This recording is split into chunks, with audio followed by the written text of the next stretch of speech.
last few weeks, a number of attorneys in my law firm have been asking me, like, do we have experts? Who are the people that are out there? What is the research to show that just because a person may have a positive tox screen or may admit that they were doing drugs during their pregnancy, where is the evidence that actually shows that this is abuse and that the children, the nexus argument that the children have been affected?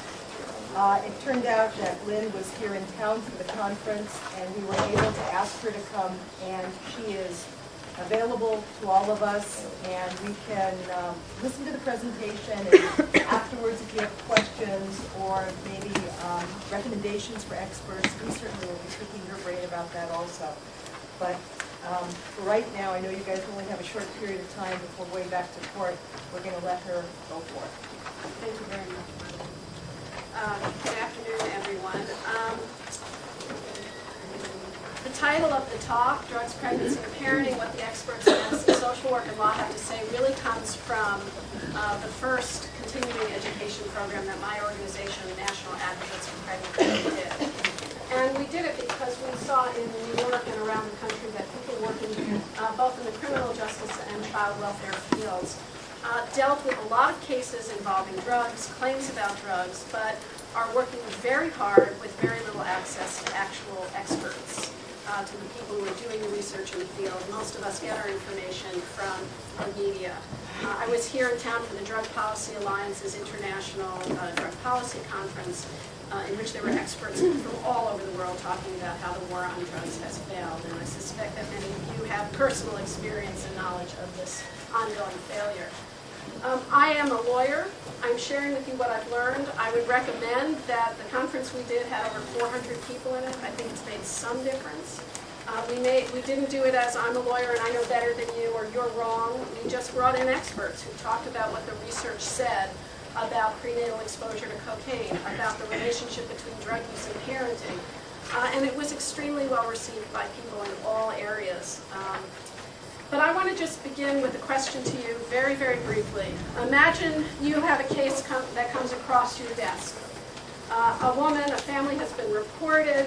She's now in dependency court proceedings because somebody reported her to the state child welfare agency. And let me just say that I'm speaking to you from experience in New York and around the country. You have the expertise in California practice and law. I just hope that what I offer to you expands that, maybe makes you think about things a little bit differently. In any case, the allegations say this is a woman who suffered a stillbirth for one of her babies. One of her babies is severely disabled. And 5 others are okay, but they all need a certain amount of physical therapy and support. And the allegation is that all of these children were affected, harmed, one of them killed, because of a drug she took. What other information would you want to have as you started to look at representing this mother? Just whatever, please. Drug tests while she was pregnant. Was she drug tested while she was pregnant? Okay. Autopsy of the dead baby. Autopsy of the dead baby. What else would you want to know? And it can be bigger than just the. It can be general questions. Medical history in the family. What? Criminal record regarding drugs. Criminal record regarding drugs. Medical history. Medical history. What else? Nothing else? Okay. I'm going to move to the back because that's where I can move the slides from. I was messing with you a little. This was a trick question or not, depending on what you think at the end of this talk. This is the woman. Her name is Chris Collins, and she took a fertility drug. She took that fertility drug with explicit warning that if she took that drug and became pregnant with multiple embryos and refused to selectively terminate, a nice term for selective abortion, that she would be putting every single one of those babies at risk for death, for physical disability, for lifelong problems. And in fact, she took the drug knowing the harm it could cause, refused to reduce, which nobody would suggest she could be forced to, but she took a drug, she made a decision to take that drug, she knew what the impact could be. One of those babies died, the one on the bottom to the left is severely disabled, and the other 5 need special help. Does that surprise any of you? No one asked what drug it was. No one asked if it's a criminalized drug. Nobody asked questions about what assumptions do we have when we hear drugs, pregnancy, and harm. Part of that is because we are all subject to the primary source of information about drugs in America, and that is from the media. And a media highly influenced by government funding and policy that takes a very particular point of view about drugs. One of the things I've come to understand is that we have a National Institute on Drug Abuse. We do not have a National Institute on Drugs. So the research that is funded, by definition, seeks to find and articulate abuse, not to find out what drugs do, certain drugs do and don't do. So we have all been subjected to media. I'm not sure why these slides are distorted, but this is a cover from the Time magazine in 1991. Crack kids, their mothers use drugs, and now it's the children who suffer. In between 89 and 91, there have been lots of new media content analysis, and they call it hyperventilating media reporting on crack in particular. And for those of you who don't know this, crack is cocaine. It is simply a different mechanism for delivery. There is absolutely nothing in its content that is different in terms of its active ingredient from cocaine. The interior side, the content page, a mother's sad legacy. You see what is presumably a very premature infant, presumably the result of the mother's drug use. And it sets the terms of the debate. Can the innocent legacies of drugs be rescued? If you have somebody who's innocent, what do you also have to have? Someone who's guilty. And then you get to the story itself, which is about innocent victims that have to be rescued from their mothers. And I'm embarrassed to say it took me many times of going back through these slides to notice that as you get to the story, it's a little hard to see in this light, but now the story is with a very menacing face, and you'll see the skin color has gotten darker. And the story is addressed to middle-class parents. These children are going to be in school with your children. And what was typical of reporting then and now is that they typically do not ask experts for their opinion in media reporting. They ask the local sheriff. They ask the local pediatrician. They ask the prosecutor, what do drugs do? Notice this when you see it. This is actually a rare article. If you read far enough down, they interviewed a guy named Dr. Barry Zuckerman, who said, our research does not at this point find anything unique about cocaine or any particular syndrome of harm. We think these are poverty babies. We think this is a misnomer. So you had people warning this in 1991. Front page of the New York Times the same year. It's a teacher. Stories about kids in kindergarten. And the teacher says, I've never seen so many kids functioning on such low levels. I can't say for sure it's cocaine, but it must be cocaine. And people researched whether any of these kids had been prenatally exposed to cocaine and didn't find any that had, but some of them had witnessed a parent being shot and had experienced other trauma. And this was at the end of 8 years of Reagan-era budget cuts. And then this is really hard to read, but this is a front page. Can somebody turn the lights down for a minute? I don't want you to fall asleep. But this is from Rolling Stone magazine, and these kids, these babies are going to be different from everybody else you ever saw. So this is massive propaganda campaign that everybody heard. We did some focus groups in South Carolina, and we asked the question, if there was research that found there was no such thing as a crack baby, who would you believe? Who would you trust to tell you this information? And we went through the governor, the head of the health department in South Carolina, their priest, their minister, the president, and the answer universally was no. If Jesus Christ our Lord came down and said this, they would not have believed him. And the reason was the media saturation, the I saw this baby, I held this baby, people were told this. But that does not make it science. And the result of this propaganda is what you see every day, which is mothers who love their children have been targeted for both criminal and civil action based on what is rightfully called hyperventilating media reports. So what I want to ask some of you to do, and maybe make a little shift, is what if we all thought more like scientists? So I want to just remind you of a case you probably read in law school. How many of you remember the Daubert case? Anybody? Some of you? I forget and start doing the French version, Daubert. that was the case that established under the federal rules of evidence what you had to show in order to meet the requirement of admissibility of scientific evidence. When could you bring in a scientist who's presenting hearsay, he's not a witness to the case, when would that scientist be allowed to articulate conclusions about the law? The standard that had existed, the Frye test, which is still used here, the question was, has it been changed? Is the standard now created under the federal rules of evidence different? And that was what the Supreme Court in Daubert was looking at. What most people, even those who remember the case, and this was true for me, they don't remember the facts of the case. And they're very, very important.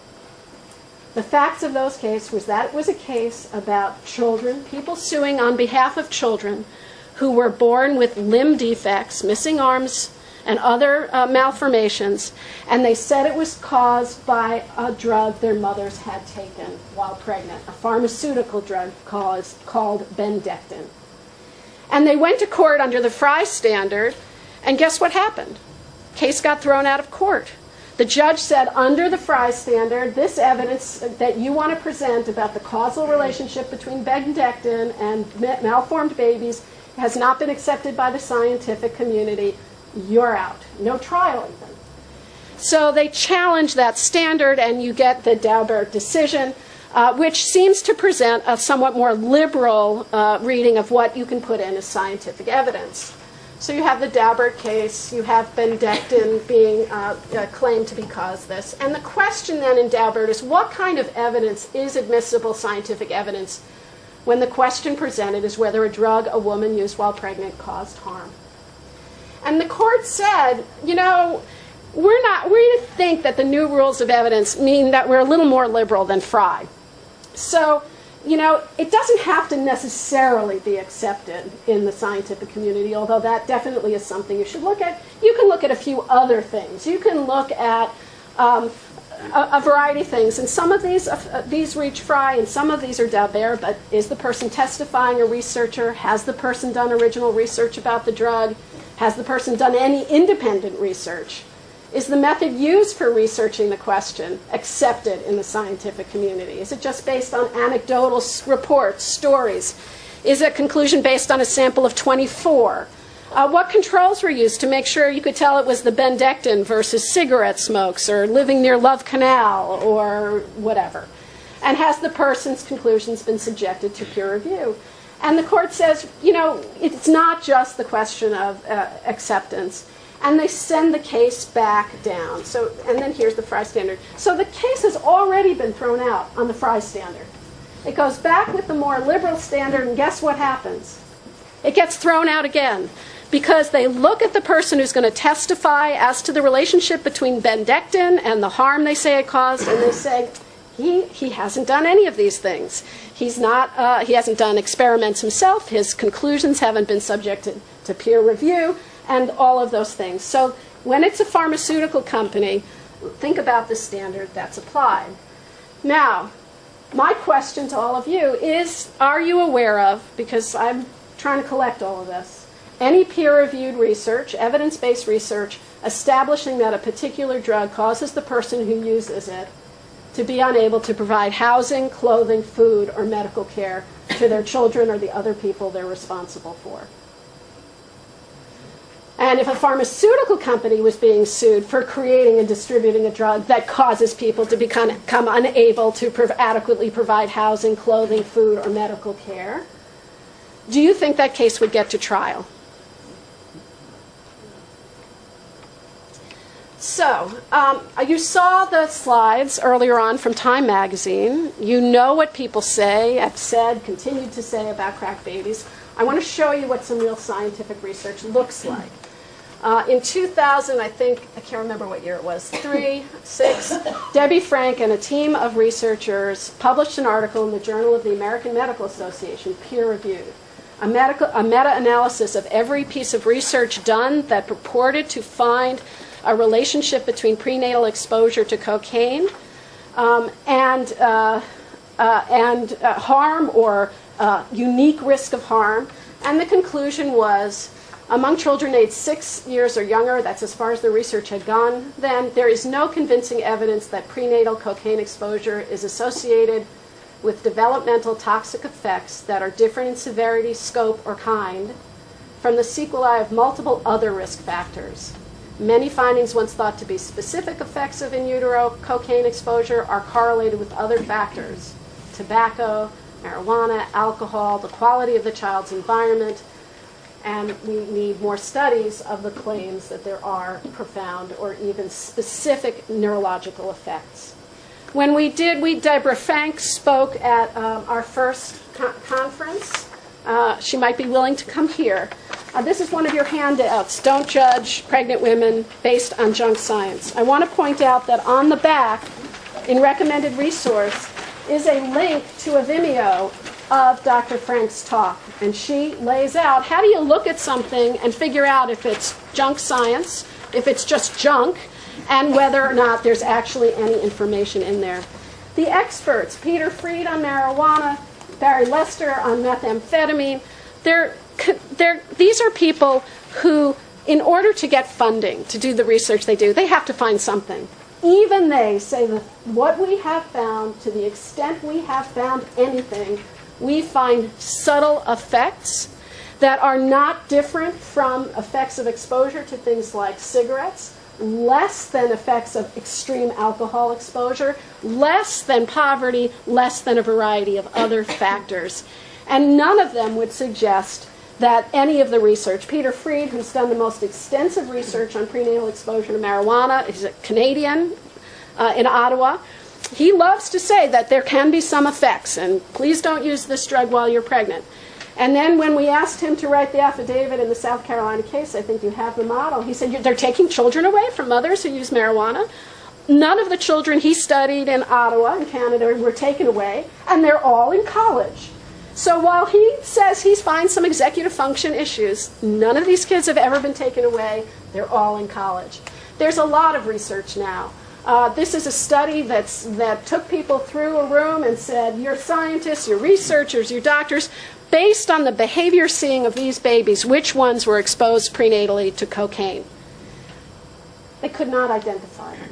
There are not unique harms, despite what everybody told you. And truthfully, I realize this is pointless. Like, you're not going to believe me. You might believe Dr. Frank, you might believe Dr. Lester. Those people could be available to you. This information has been believable enough, finally, so that the New York Times ran a story about the epidemic that wasn't. Even after we brought Barry Lester to speak at a forum in Oklahoma, a story called in the Oklahoman said the effects of drugs are challenged, and there's deepening research showing that exposure to methamphetamine in the womb is similar to the babies exposed prenatally in the womb are developed similarly to other babies at the same age. So that's, even in the Oklahoman, we could do that. And the evidence was so strong in a South Carolina case we worked on. This was a case where a woman suffered a stillbirth. She had a concurrent cocaine test.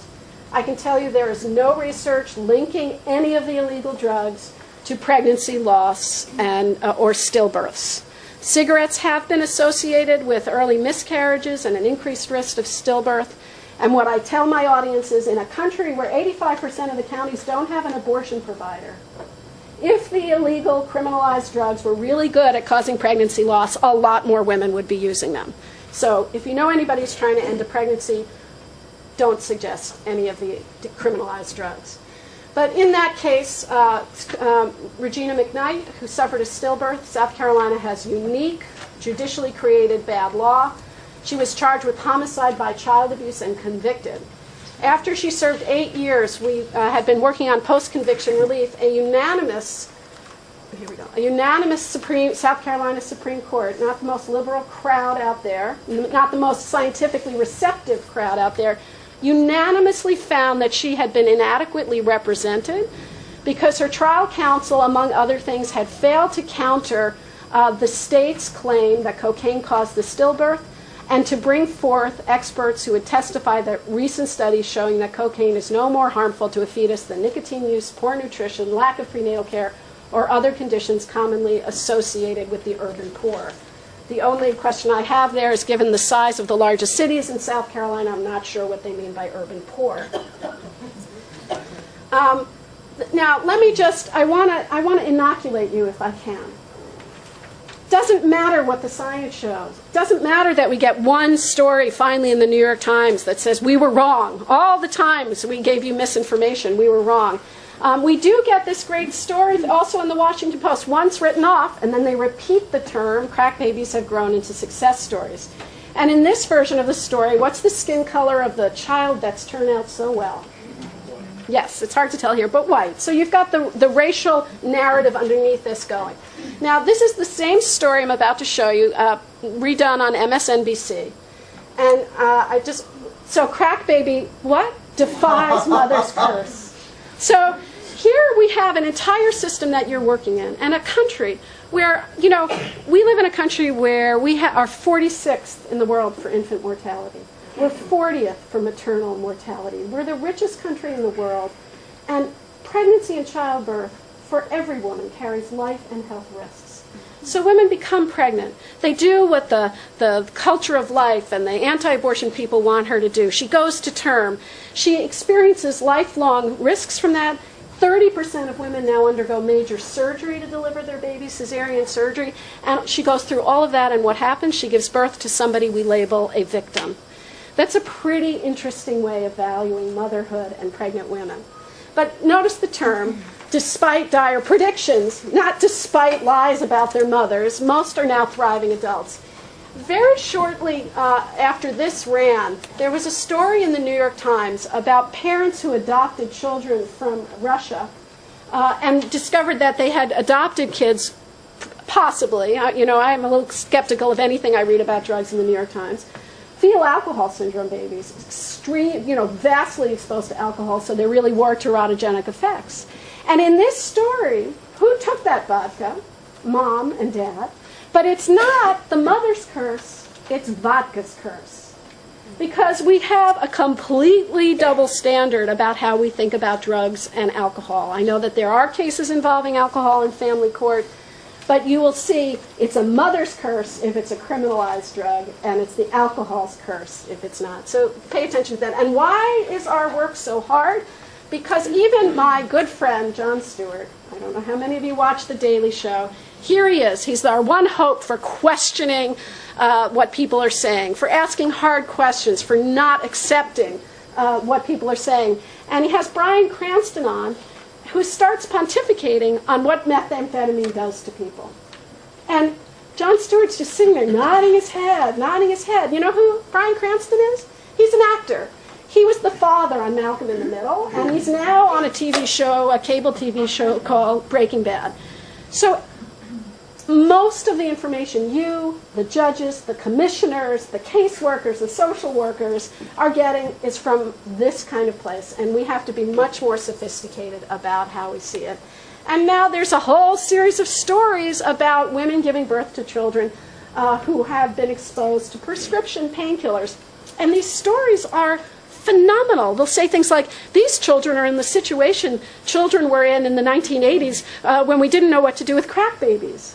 Now, if you think about the construction of that, it just makes believe that that used to be true, and we didn't know and we did then, and they claim we don't know how to treat them, and that is absolutely false. There is well-established research that how to treat it. It's treatable. There are no long-lasting effects. And when you read articles that say, oh my God, we don't know what to do, it's because somebody has not had their medical education on this subject. Now let's look at research regarding drug use and child abuse.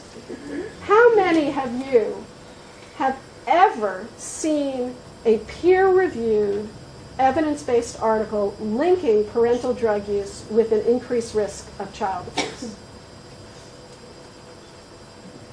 It's called social science. It's subject to the same rules as medical science. What we know is a group out of Columbia University, run by Joe California, called CASA, published a report some years back claiming that the radical increase in child abuse in this country, in child welfare cases, was the result of drug use by parents.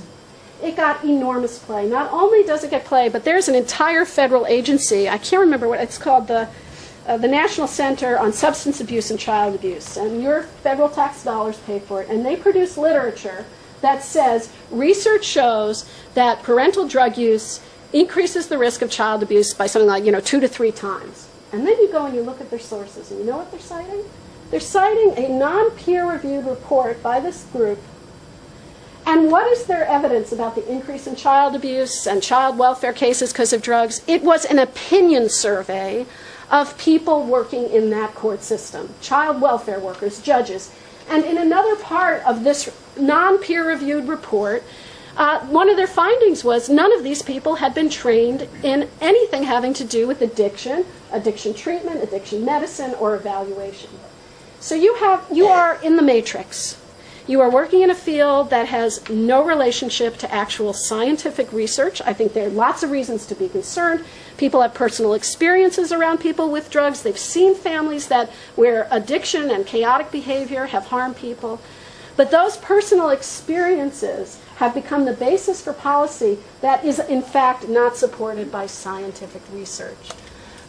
What about the risk of harm to children and families where pregnant women or parents use a criminalized drug? And I'm using that word now for a reason. If you don't know the history of why some drugs are regulated by the FDA and others by the police and child welfare divisions, please read Drug Crazy by Mike Gray. It's not because somebody did research and said these drugs are riskier. Every single drug that today is criminalized is associated with a particular racial group. Opium with Chinese immigrants, marijuana with Mexican immigrants, cocaine with the false and never associated claim that African American men rape white women in the South. There is very little evidence-based research. We have asked people to do a meta-analysis of what's out there. We've given you one of these articles, and it turns out the second author's daughter is in this room. You could raise your hand. They looked at people who were found to have abused their children in Cook County based on the fact that they used drugs. And they followed them through, and they looked at the parents who were relapsing and continuing to use drugs and said, okay, so did they beat their kids? Did they leave their kids out in the street in the middle of winter? Did they forget to feed them? No.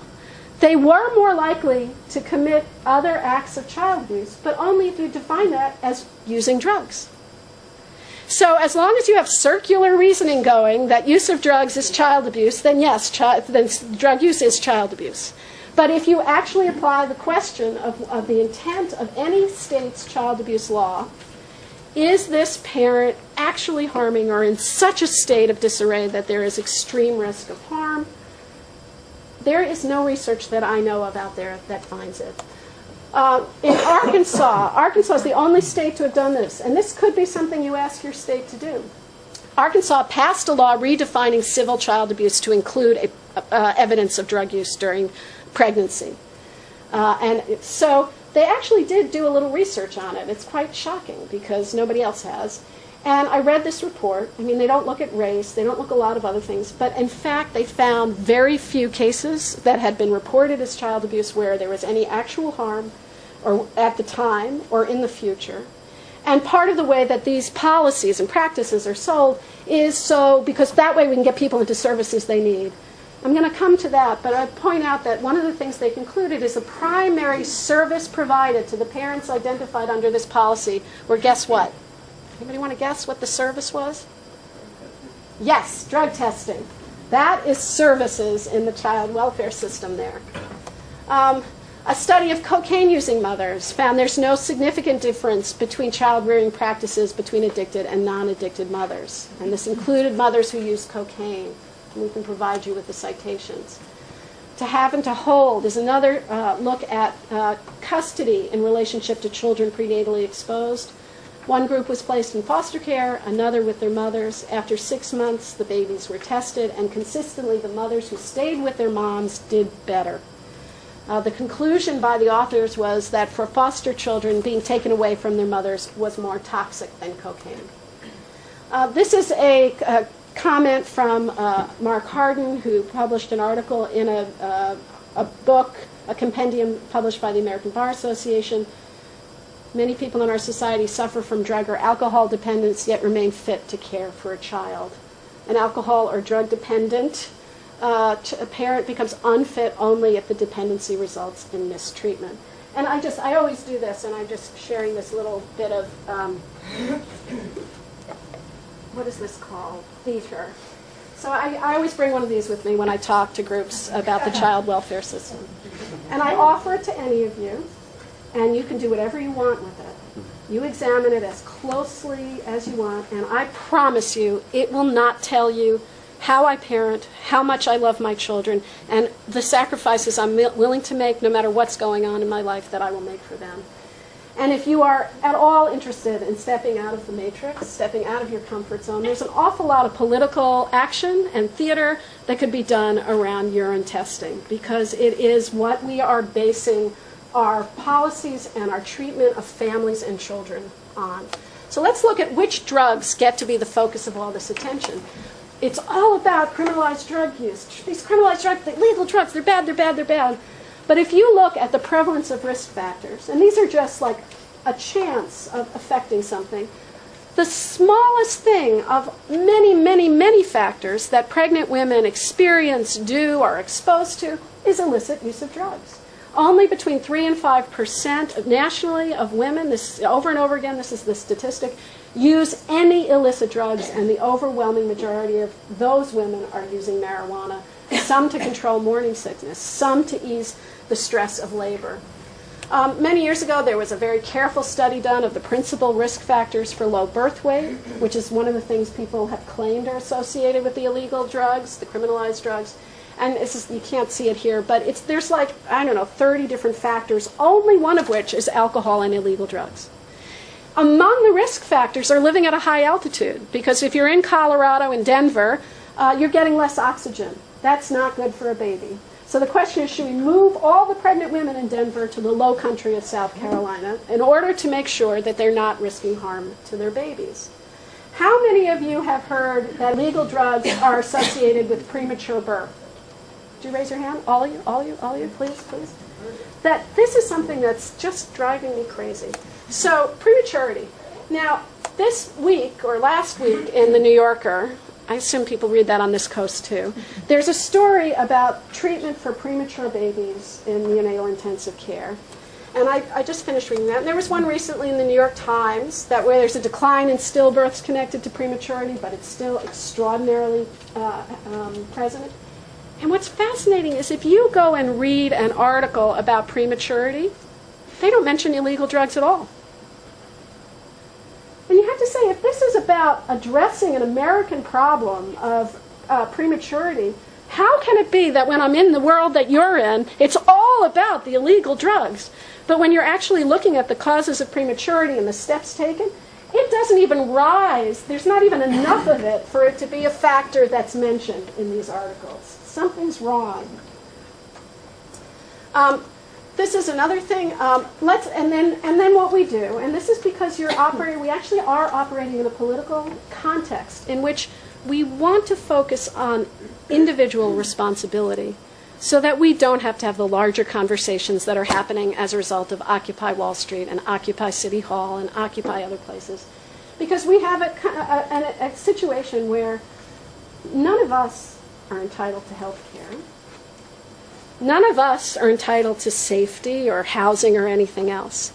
And increasingly it's argued that the one form of life that has a right to all of those things are the unborn. And the way they are entitled to those rights is that the pregnant woman is supposed to provide that fetus with that safety while she herself is not entitled to it. So if you're thinking scientifically, if you're thinking fairness, if you're thinking politically, all of these things matter. None of these women that you're representing are tested for the 99 to 100% of whom show a dizzying array of chemicals, including some banned since the 1970s. They keep finding them in the umbilical cord. Every day in newspapers here in the East Coast, West Coast, in the middle is a story about something else that could have an impact on pregnancy outcome. Harmful levels of mercury are found. They can affect pregnancy outcome. Antibiotics are linked to birth defects. Recently there was a story about E. coli in cantaloupe causing birth defects. Smoking moms have problem kids. This is a major one. We know this. It's on the side of the cigarette package. Nobody can say the women aren't warned. And I think, I just want to say, I always like to come out. It's, again, a little hard to see. Maybe turn the lights out. The cute redhead, that's me. I'm being held by my mama, who has a cigarette in her hand. She smoked all through her pregnancy. I'm a nicotine baby. And it's true. Maybe if she hadn't smoked, I'd be a for-profit lawyer. But I'm willing to deal with that. So let's talk about which families are subjected to the testing, the interrogation, the presumptions, the junk science, the junk. An estimated 19.5 million Americans were current users of illicit drugs. I assume that many of them are of childbearing age. The number of heavy drinkers, including individuals who consume 5 or more drinks on the same occasion, 15, almost 16 million people. If it really is true that the use of criminalized drugs, the use of alcohol causes people to be bad parents, then shouldn't we all have to line up and pee in a cup? And I do hope that in New York and elsewhere we will eventually get to the point where we can start doing demonstrations outside of the family and dependency courts with white people saying, how come you're not testing me? Based on studies conducted in those years, 76 million Americans admitted to having tried marijuana. Probably many of them did that during their childbearing, procreating years. Let's line them up. And then we know that all of these laws for testing and investigating, I know there was research in a series done in the LA Daily News a few years back, that we test, so all testing in this country is selective. None of it is mandatory, and that when you actually do blind screening, you find out that African Americans do not use, and people of color do not use illegal drugs at higher rates than anybody else, and in some cases, they use them at lower rates. And this is very, very important. This should be in the material that was on the side of the room. For years, the leading medical groups have all said, don't arrest pregnant women, don't threaten them. That's bad for babies. And that's bad for babies because when you threaten women with arrest and punishment, they either stop coming in for care altogether, or they come in and they aren't honest with you. And it distorts health practice because doctors are so worried about their obligations to report or their panic about what's happening because they're so misinformed that they miss an opportunity to be nice to a patient who may never have anybody in a authority position be nice to them. This is a new opinion, 2011. It's the ACOG committee opinion, and it says that doctors not only should oppose reporting of their patients, but they should actually take political action to get mandatory reporting laws repealed. You don't have one of those, but that's how clear it is to them that this is nonsense, that there is nothing in here that is of value to pregnant women or children. And I just bring you back to my, this is how we're deciding who's a fit parent, who's an unfit parent, and if we can make these decisions, maybe we can do this, I'm not sure. And what about drug testing? This is something that was actually news to me. I know that people here have been working hard to challenge the legitimacy of particular drug tests in particular cases. But this is something that two things I was reminded of and that I want to share with you. Many years ago, the federal government gathered a group of experts to talk about pregnant substance-using women. And this is a federally produced report. It has not been supplanted in all the years since it was written. One of the people on it, Martha Jessup, is a PhD nurse, a researcher here in California. And one of the chapters is about drug testing. And the question is, what criteria should we use to drug test our pregnant patients? And fascinating, the answer was none. We really don't know of enough value to the information you get from those tests to advise that you test anybody. And then they said something very interesting. They said, but if you feel compelled to test, then we advise that you do it according to the federal workplace drug testing regulations.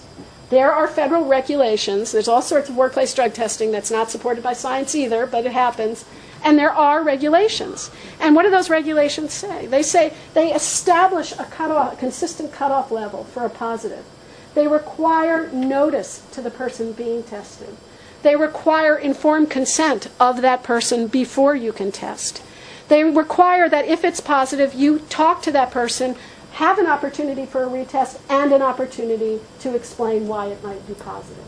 So what we see in the United States of America, coast to coast, is that pregnant women who are hospital patients, allegedly covered by privacy laws and doctor-patient confidentiality ethics and state statutes, have less guarantee of accuracy in testing than a job applicant at the same hospital, than an employee at that same hospital.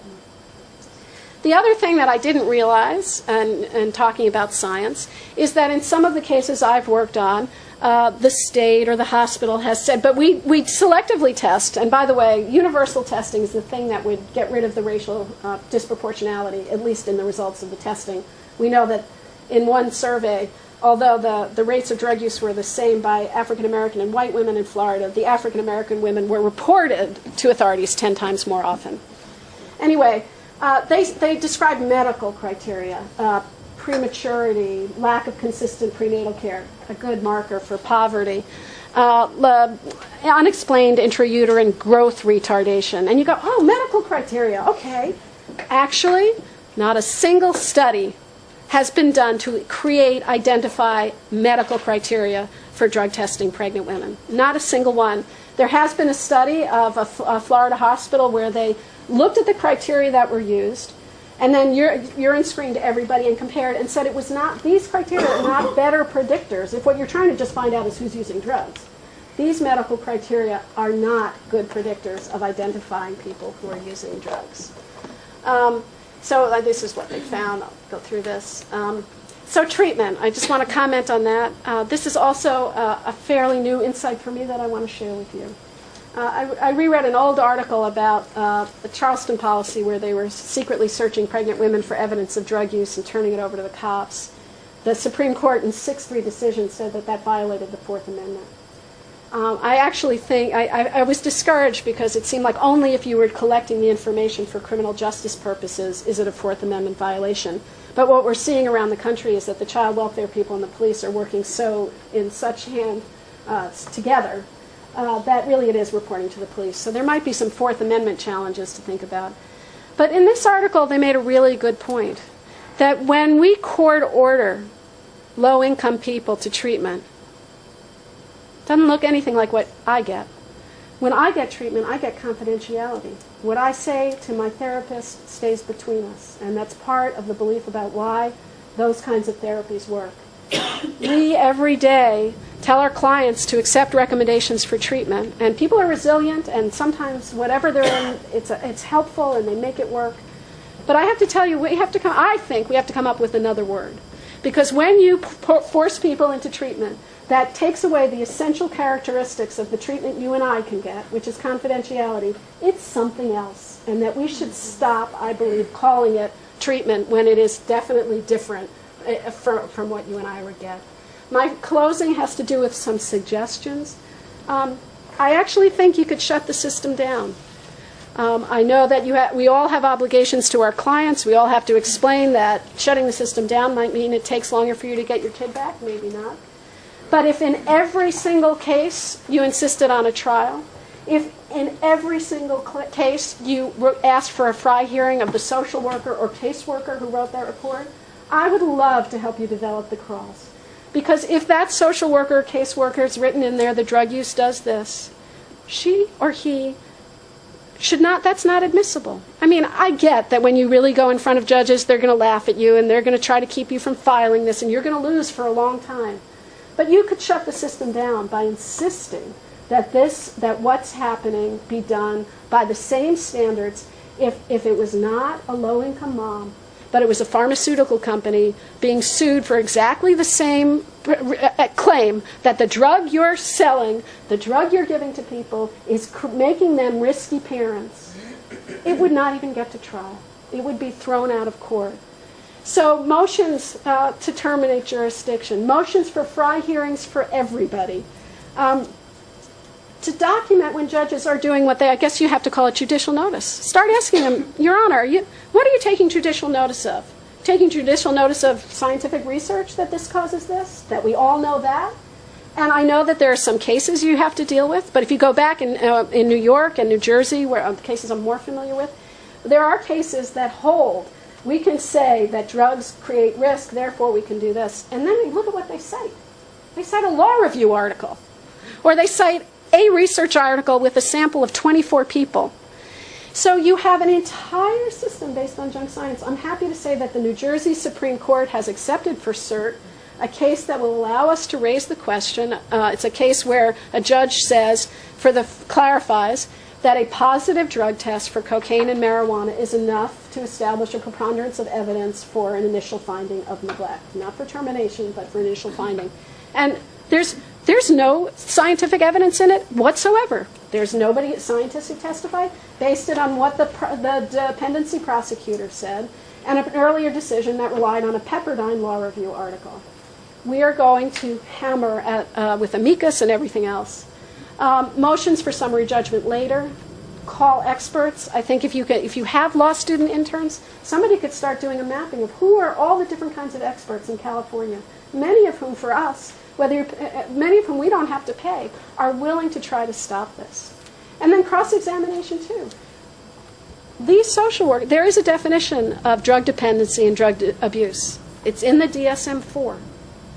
And you have to be qualified to make that diagnosis. Are the caseworkers and social workers your clients are going to qualified to make a diagnosis according to the DSM-4? Do they even know what it is? You could start asking that, and even if you don't win, you start exposing that you start opening the doors of the matrix. There you can obtain amicus support. There are groups increasingly, including us, who would file in support of you to give judges cover, to make them say, wait, it's not just these crazy dependency lawyers. There are medical organizations that agree. I'm very hopeful that the American College of Obstetricians and Gynecologists will be signing on to an amicus brief in the New Jersey case. And obtain information on costs. All this drug testing. What if we did discovery on how much we're spending? What, all these private companies making money on drug testing? That's money that could be going to preserving families. That could be going to making sure that they have treatment that's confidential. We have an entire system of spending our public money to enhance the private pockets, not of the people who need to be raising their children, some of whom really do need help, but aren't getting what they need. This is, you can look on the DSM-4 what these definitions are, and you can use them for cross-examination. These are the two videos that are available online. One of them is a very brief few minutes of a woman standing up describing her daughter, who's on full scholarship to read, her crack baby, challenging the myths. And the second one is the Vimeo of Dr. Frank. It's 15 minutes. But did you say the kid was going to read? Yes. Then I don't know, there may be a problem there. Well, there may, not in her case, I can tell you that.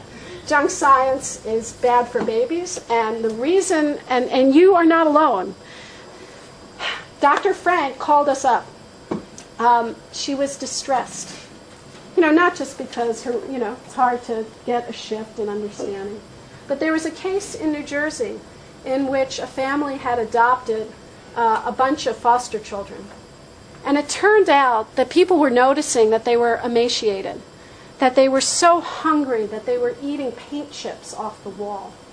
And when the pastor and the neighbors would go and ask the family what's wrong, what's going on, you know what the family said? They were born crack babies. They just have eating disorders. And it prevented a real investigation and intervention until these boys were almost dead. So she came to me and said, what can we do? And I said, why don't you talk to all of the leading researchers in the field? We will help you get out the word about why these claims that these children are born addicted. There's not a single baby born addicted in America, ever. There is no withdrawal syndrome for exposure to meth, exposure to cocaine, exposure to marijuana. There can be a neonatal abstinence syndrome for babies born exposed to opiates. It's completely treatable. It is not addiction. That's a social definition of drug-seeking behavior. It's stigmatizing. It's treatable, and we would probably need far less treatment, as Dr. Abramson from Vancouver and others find, if we didn't take the babies away from the mothers, because they find that when you let the babies rest on the mamas, even the ones who have used drugs, guess what? They don't need the medication nearly as much because they've got that love and that touch. So they have written this letter. These were 36 leading doctors to newspapers and others saying, stop using this language, stop spreading this false. It has helped, but it is this, like all efforts for justice, all efforts to enforce our Constitution, we get to fight, and we have to keep fighting to make sure it stays that way. Thank you.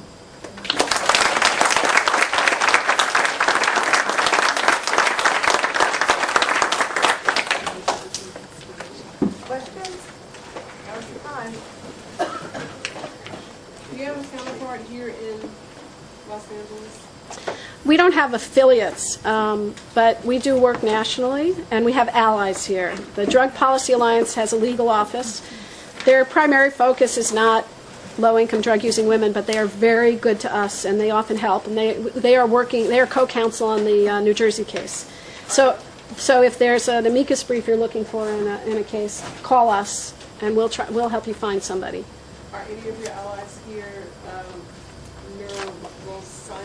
scientists who also study the effects of drug abuse in babies who were born to use drugs? There are researchers here. There's a big research. One of the big methamphetamine researchers in Hawaii.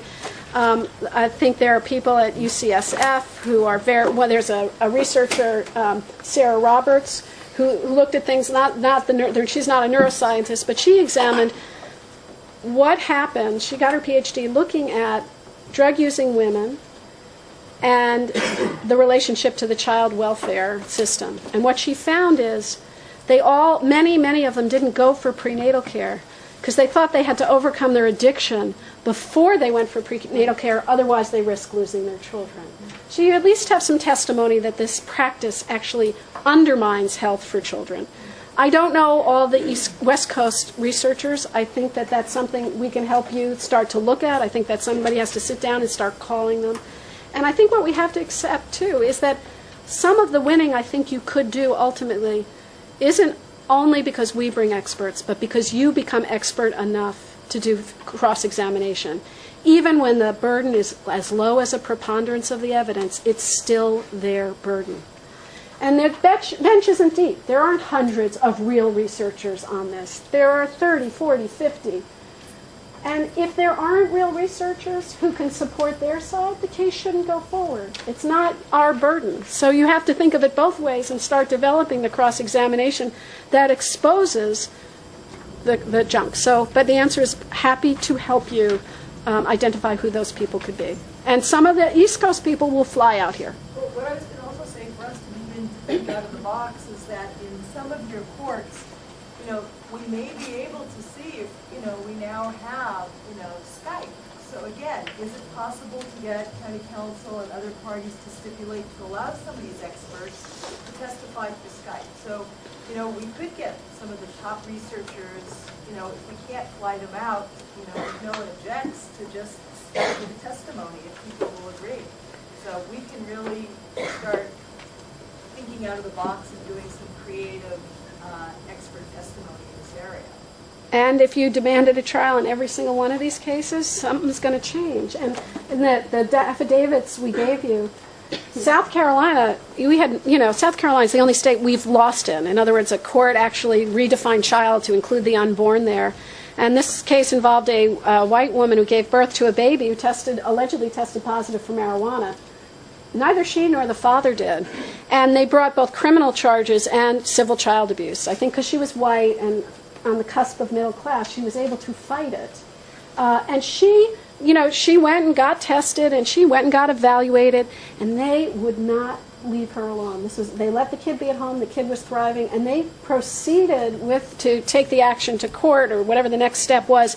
And the two grounds were the single positive unconfirmed test at birth, and then her refusal to do what they asked her to do. We submitted a motion to dismiss and 3 expert affidavits on the papers, and somehow the case went away. They don't want a precedent set, I have to tell you. So the work that I do is California Latinas for Reproductive.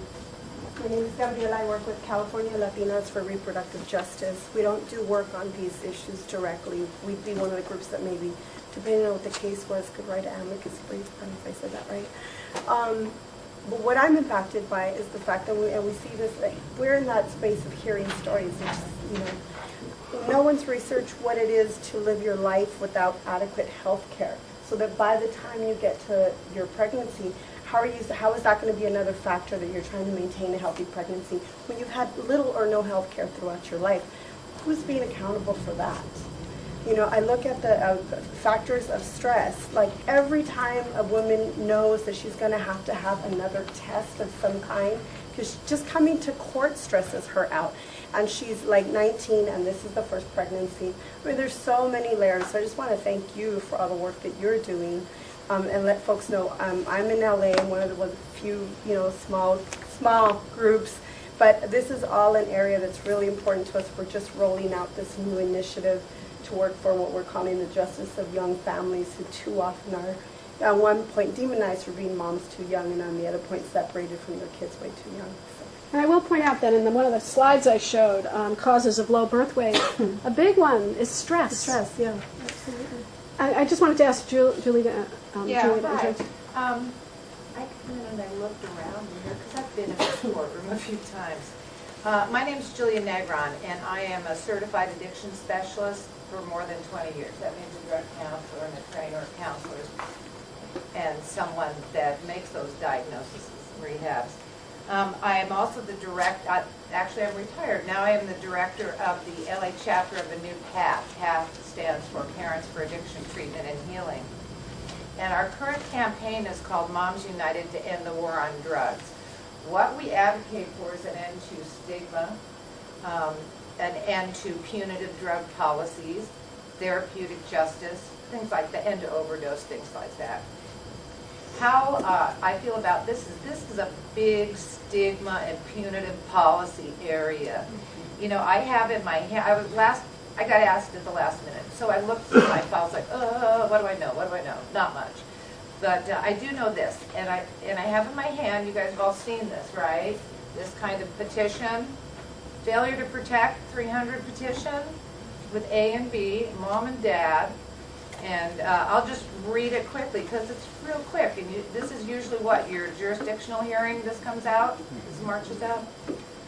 The child's mother has a history of illicit drug abuse, including abuse of heroin.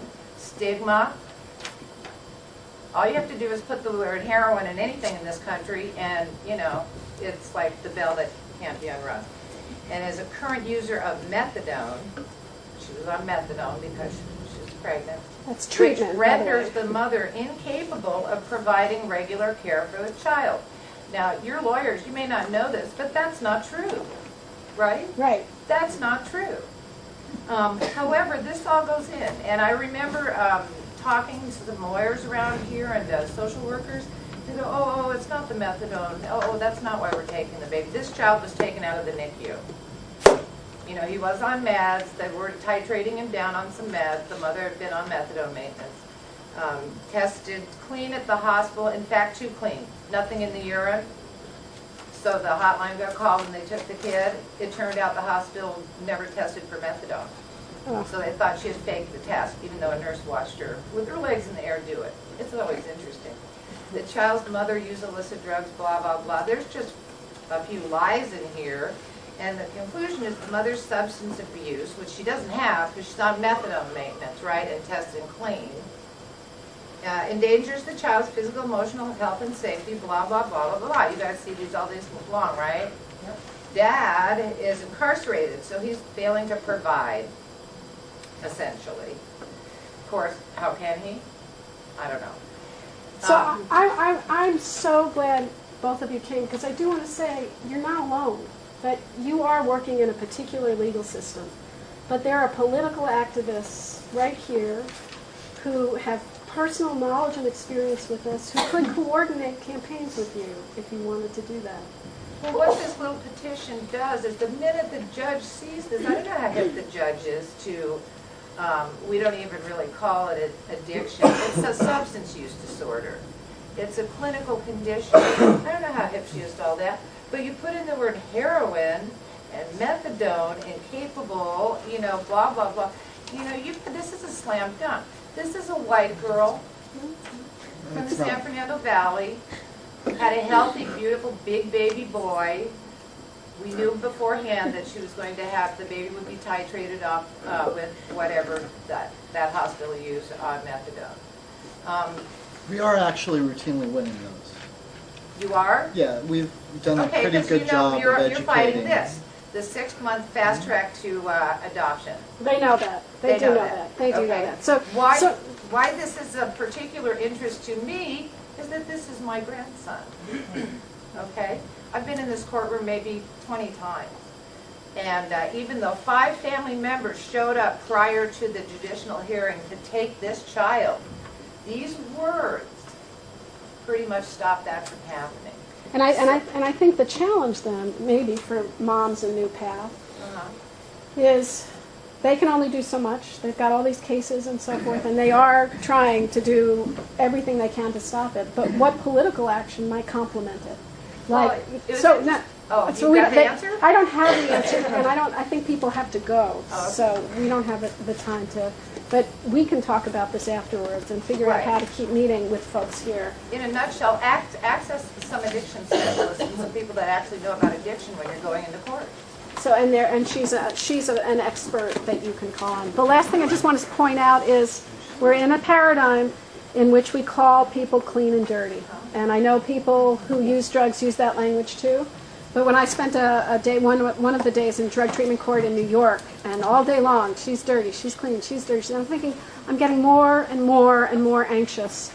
And I thought, why? You know, it's not about you. And then I remembered that Patty leaned over in chorus when I was in the 4th grade and called me a dirty Jew. And that the history of how you treat people, Hitler developed propaganda specifically defining Jews as dirty, as vermin-like, to make it possible to think of them as less than human and deserving of genocide. And if you divide people up into clean and dirty, it makes it easy to think of some people as not entitled to their human rights. And just to say that's part of what we kind of unintentionally keep doing and reinforcing, and just to ask you to think about that as well. Thank you so much for having me.